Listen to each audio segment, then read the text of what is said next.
What's up, guys? Welcome back to another video on Georgie Porgy Gaming. And in today's video, we're moving out to Elm Creek. And we have a new farm and a new truck. Now you may be wondering where I am at right now. This is just an Airbnb.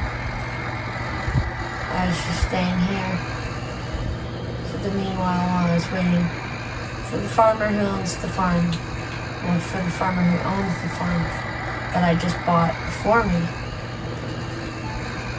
Is that guy gonna go? Jeez. Tried to take my turn.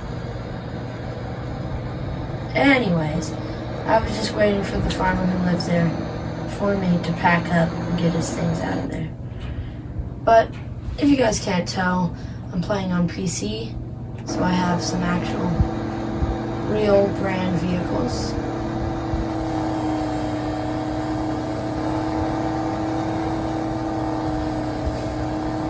And yes, I am going 70 through town. And you guys may be wondering, why did I get rid of my old truck in perfectly good condition? And that's exactly why.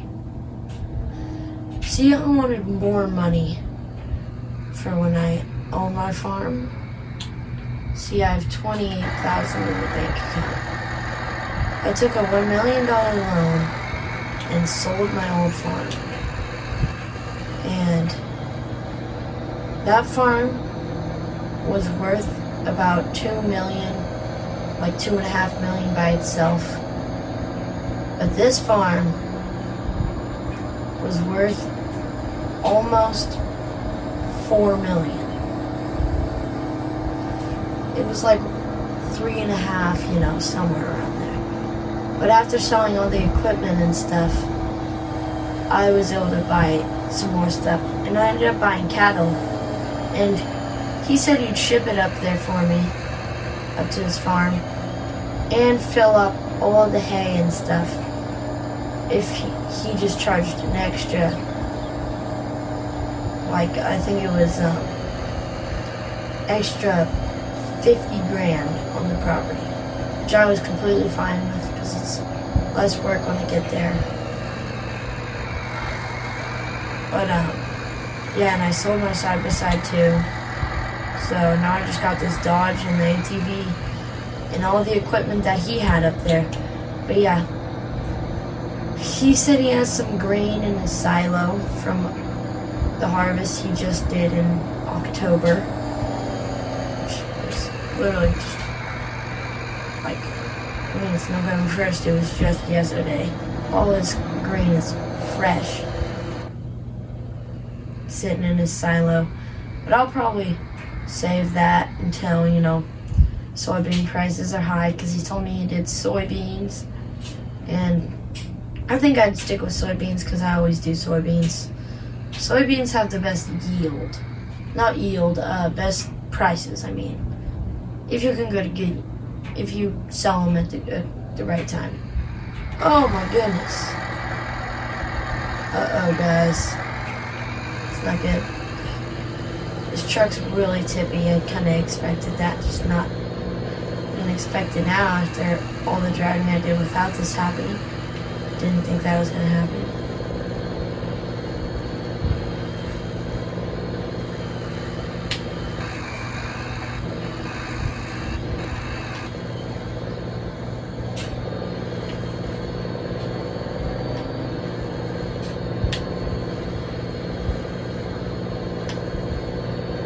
Okay, guys, I'm really struggling here. There we go. I don't know what is going on with my ATV. Still on there, so it's fine. Well, I'm gonna take it a bit slow with this truck, because this truck's doesn't have great shocks and springs on it. That's kind of why it's really tippy.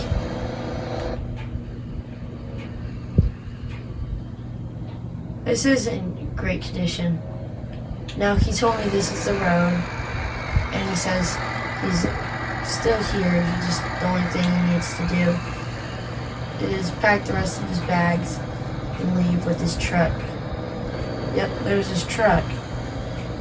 Oh, that's interesting. He has a side-by-side in his truck bed. Well, this is the farmhouse. Oh, that's cool. He has a little side-by-side driveway. I'll just park my truck there for now. It's kind of big enough. I have to tell him I came here a bit early. Okay, I'm gonna take my ATV out of the truck bed, set those ramps down. I don't feel like setting up the ramps, so I'm just gonna get in the ATV and drive it straight off the back. Now I'm just gonna give you guys a tour. Obviously this is a farmhouse with a carport and a great view. You know, one of these days I gotta buy a truck like his, get an upgrade from this. And I did sell my old truck so I could have more money, and I did the same with all of my equipment. Okay, so this is where it's at. He had quite the place here.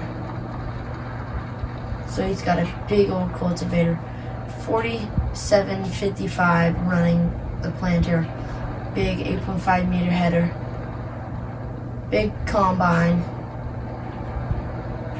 big Kenworth. Then he's got his 6R. You head back over here. He has his Kenzie grain cart. He has his big semi-truck grain wagon, which I'm actually going to sell and replace for a bigger one.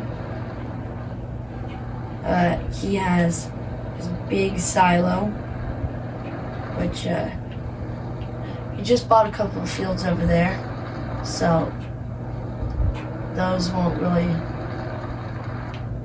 don't have any effect on how much stuff he has, because he said I could handle those fields, but I'm not handling them today. And then I'll give you guys a tour on where all the money goes into this farm, pretty much. Like why this farm costs so much money. And why I drained my whole bank account on this farm. Now, I'm probably gonna make some crazy thumbnail of the big old farm. I can't even get the whole farm if I zoom all the way out. Now this is a really steep driveway he has, but I kind of like it. It's kind of cool and rugged. ATV has no problem going down it. Probably no problem getting back up it too. Got a big old water tower. Now, those two solar panels together cost $80,000. Now let's turn into the farm, the big part of the farm. Big 50-foot flat deck gooseneck for hauling bales, or if you want to haul equipment. 500 cows. Big shed. He already cleaned out all the manure and stuff, and there's still a good pile that already came out. I'm pretty sure this is where all the milk goes. And I'll give you guys a tour on the inside. Actually, I'll open that door. This is where all their feed goes. Nothing crazy. Up top, there's bale storage. I'll show you guys that. Oh, gotta close this gate. Can't forget to do that.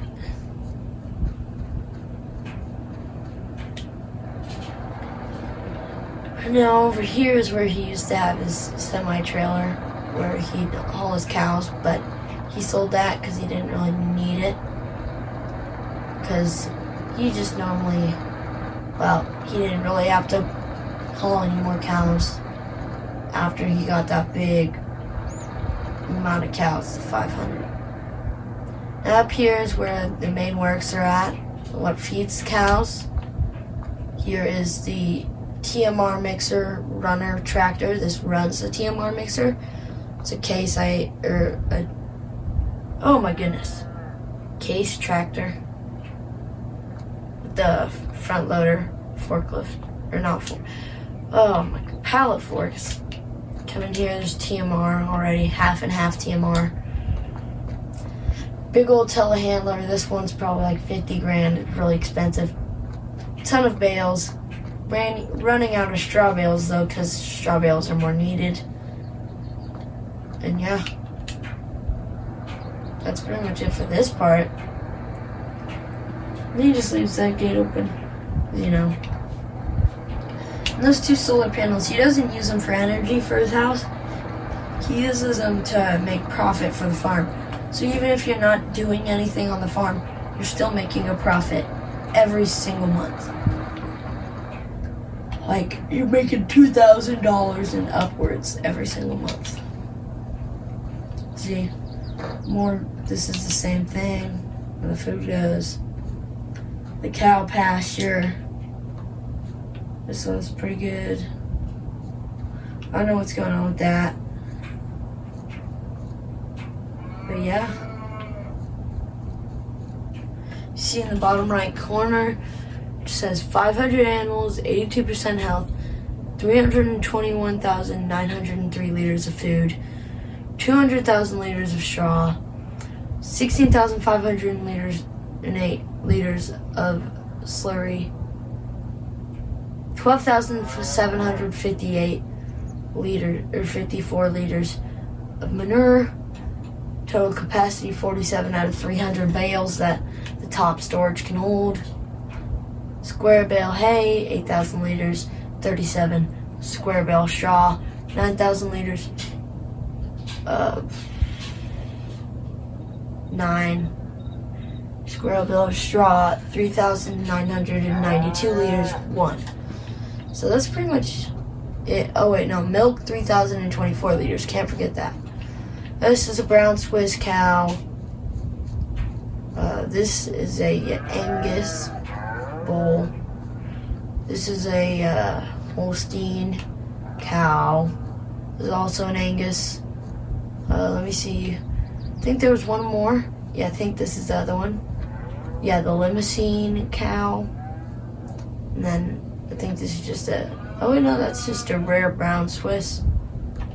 This one looks different. Pretty cool brown Swiss. Oh, I ran into a bull. That kind of hurt. Oh, that wasn't very nice. You cows gotta get used to me now. I'm Yumi Loner. Okay. And that's pretty much the tour for this farm. Oh, wait. I forgot to tell you guys. I'll just skip the uphill because I'm too lazy. Yeah, this ATV gets up and goes. But right here at this roundabout, this is an open horse stable. Now, it doesn't have horses right now. He said that they're at the vet, but the horses are trained horses and they will not leave the property, which is good. And they have kind of like those dog collars where if they go past the certain boundary, it like alerts you so you can go find them. And you have the tracker. He told me about that. He says he gives it to the vet because the vets are the one who gave him that. And he says that that is basically how he makes sure they don't leave the property. But normally they shouldn't. And he told me in case of storms, don't take their leash off, but like tell them to flee and stuff. Now I'm gonna check out this guy's setup here. Looks like a 90s Ford 7.3 dually, all customized. He's got his side by side in the back, barely fits, fifth wheel tailgate, He did tell me about that. He told me he has a big old fifth wheel. He has it up in storage at his brother's ranch. And his brother's actually going to be selling his ranch, and he's just going to buy it. And then he's going to completely change it up, I'm pretty sure. Is that what he said to me? But this thing is pretty nice. Now, he said maybe one day I could buy this off of him. Like when he thinks of fully retiring and just living in a city, you know. But this truck's real nice. CB radio and all. But yeah, he's a pretty nice guy. Big old house. Nice grill in the back. Now this is a nice feature I am a big fan of. A fire pit right near this great view of the cow barn and fields and the river down there. And just a bunch of beautiful trees. And then if you sit in this bench, you can just view the house. It's very nice. And then he's got this cool planter box with some flowers and stuff in it. And we've got firewood storage back here. Very nice house. I'd say I got a steal off of this property. Now, guys, I think they gave me 5 years to pay off this loan. So, it'll be a bit tough, but I think we'll get through. And, well, this is George from Georgie Porgy Gaming and Outdoors. And I'm out.